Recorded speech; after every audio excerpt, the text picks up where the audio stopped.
Hi there, Lewis Hillary here from TakeTwoFilms. Today I'll be talking to you about my chosen genre, crime fiction, and why I've chosen this genre. Why have I chosen this genre? This genre has a reliance on both effects and dialogue, but mainly dialogue. And for my trailer, upon watching a few crime fiction trailers, it's clear to see the conventions of how they are separate from other genres, so I could create a trailer that is action-packed but doesn't need any abusive explosions to make it look good.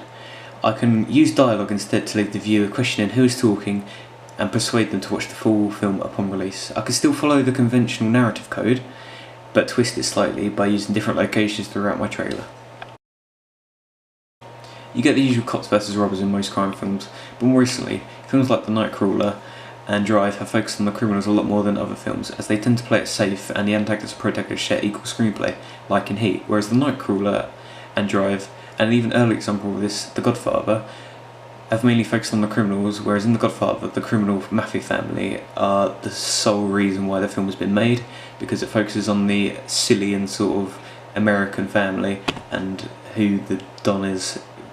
Vito, and also all the other people that would like to be the Don, and all of his sons and all of his colleagues as such. Whereas legendary blockbusters like Heat as well also use both sides and both opposing characters' lives, as even though they go into a lot more detail, it doesn't mean that the film's going to be any better than Heat is better than The Godfather. So they'll both be good, but they'll both be different, and they'll both be following different conventions, as they'll both be going off in different directions, as Heat will go off into two directions, whereas The Godfather, Nightcrawler and Drive will just be going into one direction, where you see a lot more into the criminals' personal lives. There is also a lot of props to be used in this genre, be it formal suits, or police attire, or casual wear, guns, knives, drugs, money. You expect to see it all, but most films nowadays tend to focus on the explosions and action, and that's really where the action genre has kind of affected all other genres. But the reason why I chose crime was because action wasn't as in-depth in the dialogue, and the tense scenes do not need CGI or effects in the crime genre, and any clip that you see with any cliffhangers or short pauses can leave the viewer on the edge of their seats.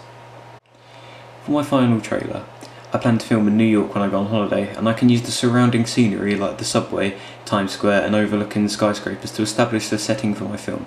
I can also film back here in the UK to provide lots of different locations unlike other crime fiction films, which is challenging the convention, and I feel that this could be a unique selling point for my trailer. I will also be going on a helicopter ride in New York, and I can film from the perspective of the helicopter, which I feel will set my trailer apart from other trailers in the crime genre, and my final trailer will be full of dynamic locations, a range of props, as well as sharp dialogue on moral panic. I hope you enjoy future posts and videos. Thank you for listening, and that was why I chose the crime fiction genre.